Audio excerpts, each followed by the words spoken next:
Hello friends, అందరికీ నమస్కారం అండి. Welcome to our channel Andhra bus talks. ఈరోజు టాపిక్ ఏంటంటే ఏపీలో పెన్షన్స్ తీసుకునే వారందరికీ ఒక ఇంపార్టెంట్ అప్డేట్. నవంబర్ మంత్ పెన్షన్స్లో కొన్ని కొత్త మార్పులు వచ్చాయి. అలాగే పెన్షన్స్ ఇచ్చే డేట్స్ కూడా చేంజ్ అయ్యాయి. నవంబర్ మంత్లో పెన్షన్స్ ఎవరెవరికి ఎప్పుడు ఇస్తారు, ఎవరెవరికి ఏ టైప్ ఆఫ్ పెన్షన్స్ వస్తాయి, ఎవరికి పెన్షన్స్ రావు, ఎవరికైనా పెన్షన్స్ క్యాన్సిల్ చేస్తారా, అలాగే కొంతమందికి రీవెరిఫికేషన్ చేయించుకోమని కొంతమందికే నోటీసులు జారీ చేస్తున్నారు, కొంతమందికి నోటీసులు ఇవ్వట్లేదు.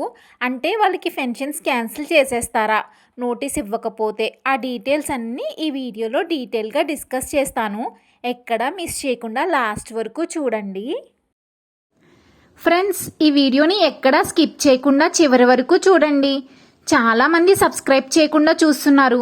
మీరు సబ్స్క్రైబ్ చేయకపోతే నేను పెడుతున్న వీడియోలోని ఇంపార్టెంట్ అప్డేట్స్ మిస్ అవుతారండి.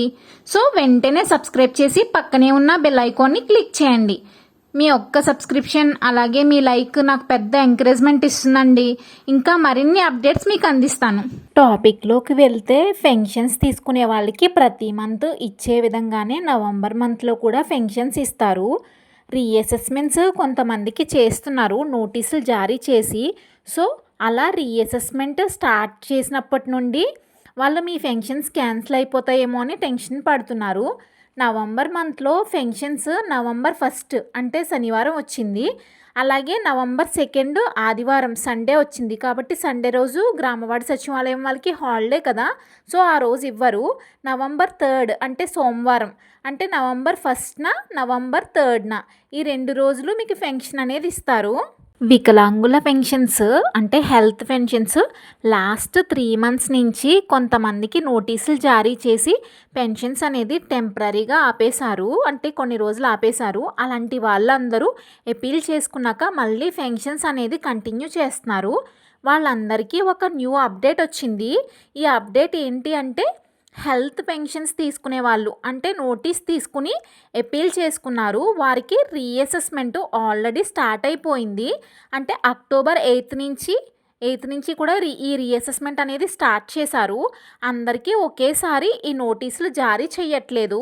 కొన్ని జిల్లాల్లో, కొన్ని మండలాల్లో అంటే డాక్టర్స్ ఎక్కడ అవైలబుల్గా ఉన్నారో అలా చూసుకుని కొంతమందికి ఈ రీఅసెస్మెంట్స్ అనేది ఇస్తున్నారు. ఈ రీఅసెస్మెంట్కి ఏం చేయాలి, ఏం డాక్యుమెంట్స్ తీసుకోవాలి, ఎలా వెళ్ళాలి అంటే, ఎవరైతే హెల్త్ పెన్షన్స్ తీసుకుంటున్నారో వాళ్ళకి నోటీసులు ఇచ్చి వాళ్ళకి పెన్షన్ ఆపేశారు. ఫస్ట్ అపీల్ చేసుకున్నారు, మళ్ళీ పెన్షన్ కంటిన్యూ అవుతుంది. ఇప్పుడు మీకు మీ సచివాలయంలో ఉండే వెల్ఫేర్ అసిస్టెంట్ వచ్చి నోటీసులు ఇస్తారు రీఅసెస్మెంట్కి వెళ్ళమని. ఆ రీఅసెస్మెంట్ నోటీస్లో ఏ హాస్పిటల్కి వెళ్ళాలి, ఏ టైంకి వెళ్ళాలి, ఏ డేట్ని వెళ్ళాలి అని మెన్షన్ చేసి ఉంటుంది. అదే డేట్న మీరు మీ ఒరిజినల్ ఆధార్ కార్డ్ తీసుకెళ్ళండి. అలాగే మీ సదరం సర్టిఫికెట్టు, అలాగే మీకు ఇచ్చిన నోటీస్ ఉంటుంది కదా, ఆ నోటీసు అంటే ఈ 3 ప్రూఫ్స్ కూడా మీతో పాటు తీసుకెళ్ళాలి. మళ్ళీ వాళ్ళు టెస్టులు చేసి మీ పర్సంటేజ్ కొత్తది ఇస్తారు. ఏపీల్కి వెళ్ళి రీఅసెస్మెంట్కి వెళ్ళి చెకప్ చేయించేసుకున్నాక మీకు 2 or 3 రోజుల్లో మీకు ఎంత పర్సంటేజ్ వేశారు అనేది, మీ పర్సంటేజ్ అనేది మీకు తెలుస్తుంది. రాష్ట్రంలో దాదాపు 1,35,000 మంది ఉన్నారు. వీళ్ళందరికీ ఒకే రోజు డాక్టర్స్ అవైలబుల్గా ఉండరు కదా.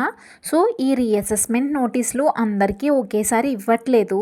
డాక్టర్స్ అవైలబిలిటీ బట్టి ఒక్కొక్కరికి ఒక్కొక్క టైంలో ఈ నోటీసులు అనేది అందజేస్తున్నారు. చాలామందికి రీఅసెస్మెంట్కి వెళ్ళడానికి నోటీసులు కూడా జనరేట్ కాలేదు. సో ఎవరు టెన్షన్ పడద్దు. మీకు నోటీస్ ఎప్పుడు ఇస్తారో అప్పుడే చెకప్కి వెళ్ళండి. నోటీస్ రాని వాళ్ళు ఏమీ కంగారు పడకుండా నోటీస్ వచ్చినప్పుడు చెకప్కి వెళ్ళండి. మీకు డౌట్ ఉంటే మీ వెల్ఫేర్ అసిస్టెంట్ దగ్గరికి వెళ్ళి మీకు రీఅసెస్మెంట్ ఎప్పుడు ఇచ్చారో తెలుసుకోవచ్చు.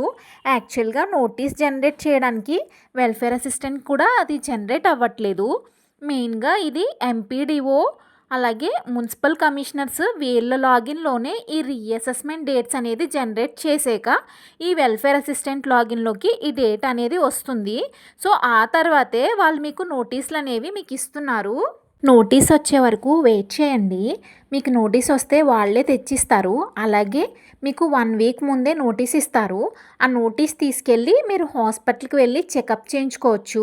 సో తర్వాత వచ్చే మీ కొత్త పర్సంటేజ్ బట్టి మీకు ఏ టైప్ ఆఫ్ పెన్షన్ ఇవ్వాలి, కంటిన్యూ చేయాలా, అది క్యాన్సిల్ చేస్తారా, లేకపోతే ఈ పెన్షన్ అనేది వేరే రకంగా చేంజ్ చేస్తారా అనేది గవర్నమెంట్ డిసైడ్ చేస్తుంది. మీ కొత్త సదరం సర్టిఫికెట్లో వచ్చిన పర్సంటేజ్ బట్టి. పెన్షన్స్ అయితే మ్యాక్సిమం ఎవరికి క్యాన్సిల్ చేయరు. మేబీ మీ పర్సంటేజ్ బట్టి 15,000 తీసుకునే వారికి 10,000 ఆర్ లేకపోతే 6,000 చేయొచ్చు. 6,000 పెన్షన్ తీసుకునే వారికి 4,000 చేయొచ్చు. ఇంకా కొన్ని జిల్లాల్లో ఈ రీఅసెస్మెంట్స్ అని ఇవి ఏవి జరగట్లేదు. సో టైం పడుతుంది. ఈ నోటీసులు సచివాలయం ఎంప్లాయీస్ మీకు ఈ నోటీస్ తెచ్చిస్తారు. నవంబర్ మంత్లో పెన్షన్స్ ఎవరికి వస్తాయి అనేది మీ గ్రామ వార్డు సచివాలయంలో కనుక్కోండి. ఈ రీఅసెస్మెంట్కి వెళ్ళమని ఈ పెన్షన్స్ అని చెక్ చేస్తున్నారు కదా, సో ఈ పెన్షన్స్ అన్నీ కూడా ఆన్లైన్ చేసేస్తున్నారు. సో ఇది చేయడానికి టైం పడుతుంది. సో ఈ నవంబర్ మంత్ కూడా as it is me pension ఇచ్చేస్తారు. మీ పెన్షన్ అనేది క్యాన్సిల్ చేయరు. సో అలాగే 15,000 పెన్షన్ వచ్చేవాళ్ళు 80% వీళ్ళకి రీవెరిఫికేషన్ చేసి వీళ్ళకి ఎలిజిబిలిటీ లేదు 15,000 పెన్షన్ తీసుకోవడానికి అని అది క్యాన్సిల్ చేసి 6,000 పెన్షన్కి చేంజ్ చేశారు. బట్ వాళ్ళకి కూడా కట్ చేయకుండా ఈ సెప్టెంబర్ అక్టోబర్ మంత్లో ఈ 15,000 పెన్షన్ అనేది ఇచ్చేశారు.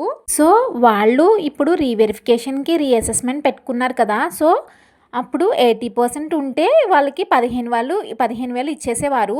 బట్ ఇప్పుడు ఆ 80% అనేది 85%కి ఇంక్రీజ్ చేశారు. సో వీళ్ళకి నోటీసులు ఇచ్చి 15,000 పెన్షన్ తీసుకునే వారికి ఓన్లీ అంటే బెడ్ రిడన్ అంటే బెడ్కే పరిమితమైన వాళ్ళకి, ఎక్కువగా సివియర్ డిసీజ్ ఉన్న వాళ్ళకి 15,000 పెన్షన్ అనేది ఇస్తారు. మెయిన్గా వీళ్ళకే 6,000 పెన్షన్ కింద మార్చేస్తున్నారు. మీకు నవంబర్లో కూడా 15,000 ఇచ్చేస్తారు. మీది డిసెంబర్లో తెలుస్తుంది ఏ పెన్షన్ ఇస్తారు అనేది. ఈ మెడికల్ పెన్షన్ తీసుకునే వాళ్ళకి అందరూ కొత్త పెన్షన్స్ ఎప్పుడు స్టార్ట్ చేస్తారు అని అడుగుతున్నారండి. బట్ కొత్త పెన్షన్స్ మ్యాక్సిమం నెక్స్ట్ ఇయర్ జనవరి 2026 నుంచే స్టార్ట్ చేస్తారండి. నెక్స్ట్ ఇయర్ నుంచే స్టార్ట్ చేస్తారు. సో ఇదేనండి ఈ పెన్షన్స్ గురించి వచ్చిన ఈ రీఅసెస్మెంట్ అండ్ ఈ రీవెరిఫికేషన్ అప్డేట్. మీరు ఇలాంటి government updates and schemes miss అవ్వకుండా ఉండాలంటే నా ఛానల్ని సబ్స్క్రైబ్ చేసి పెట్టుకోండి. బెల్ ఐకాన్ ప్రెస్ చేసి పెట్టుకోండి. మీకు ఇలాంటి ఏవైనా గవర్నమెంట్ అప్డేట్స్ వచ్చినప్పుడు స్కీమ్స్ గురించి మిస్ అవ్వకుండా ఉంటారు. Thank you friends for watching my video. మరిన్ని యూస్ఫుల్ వీడియోస్ కోసం సబ్స్క్రైబ్ చేసి బెల్ ఐకాన్ని క్లిక్ చేయండి. మీ సపోర్ట్ వల్లే అండి ఈ ఛానల్ ముందుకు వెళ్తుంది. మళ్ళీ ఒక ఇంట్రెస్టింగ్ వీడియోతో కలుద్దాం. Until then bye friends. Thank you అండి.